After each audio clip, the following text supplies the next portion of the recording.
T20 world કપમાં ભારતને America સામેની મેચ દરમિયાન અમ્પાયર્સે 5 રન એમને આપી દીધા. ઘણા બધા લોકોએ એનો વિરોધ પણ કર્યો, સોશિયલ મીડિયા પર કહ્યું કે આવું થોડું ચાલે, એમ કોઈ ટીમને 5 રન આપી દેવાથી આને ફાયદો થાય એવું ના કરાવી શકાય. પરંતુ આ 5 રન આઈસીસીના એક નવા નિયમ પ્રમાણે આપવામાં આવ્યા છે.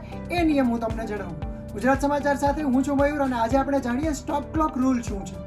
સ્ટોપ ક્લોક રૂલ એ આઈસીસી દ્વારા લાગુ કરવામાં આવ્યો છે. ડિસેમ્બર 2023થી એની તૈયારી શરૂ કરી દેવામાં આવી હતી અને જૂન 2024થી એ તમામ વ્હાઇટ બોલ ક્રિકેટ ફોર્મેટમાં લાગુ કરવામાં આવ્યો છે. વ્હાઇટ બોલ ક્રિકેટ એટલે ટી20 અને વન ડે, એટલે આ બંને ફોર્મેટની કોઈ પણ મેચ રમાશે તો એમાં આ નિયમ લાગુ પડશે. આ નિયમ પ્રમાણે મેદાનમાં એક ડિસ્પ્લે લગાવવામાં આવશે જ્યાં થર્ડ અમ્પાયર દ્વારા 2 ઓવર વચ્ચેનો સમય ગણવામાં આવશે. એટલે ફિલ્ડિંગ ટીમે 1 ઓવર પૂરી થાય પછી તરત બીજી ઓવર શરૂ કરવાની રહેશે અને આ 2 ઓવર વચ્ચેનો સમય 60 સેકન્ડથી વધારે ન રહેવો જોઈએ. એટલે ફિલ્ડિંગ ટીમના કેપ્ટને ધ્યાન રાખવાનું છે કે નવા બોલરને બોલિંગ આપે, નવો બોલર બોલિંગ શરૂ કરે, એની વચ્ચે 1 મિનિટથી વધારે સમય ના રહી જાય.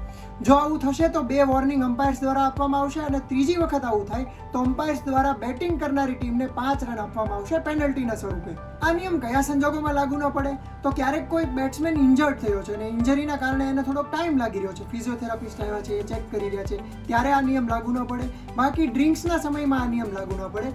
કેટલાક સ્પેશિયલ કેસમાં અમ્પાયર પણ કહી શકે કે ભાઈ અચાનક કોઈ આવી ગયું મેદાનમાં કે પછી ક્યારેક કોઈ પક્ષી આવી ગયું, તો એવા સ્પેશિયલ કેસમાં પણ આ નિયમ લાગુ નહીં પડે. આ સિવાય જો ઓવરના છેલ્લા બોલ પર કોઈ બેટ્સમેન આઉટ થાય છે, નવા બેટ્સમેન આવવામાં ટાઈમ લાગે છે, તો એ દરમિયાન પણ આ નિયમ લાગુ નહીં પડે. મેઇન તો સ્લો ઓવર રેટના કારણે ઘણી બધી મેચોના પરિણામ પણ બદલાઈ જતા હોય છે, એ ટાળવા માટે આ નિયમ લાગુ કરવામાં આવ્યો છે. તો ક્રિકેટ ફેન્સને આ માહિતી કેવી લાગી અમને કોમેન્ટ કરીને જણાવો અને આ નિયમ વિશે તમારું શું માનવું છે એ પણ જણાવો.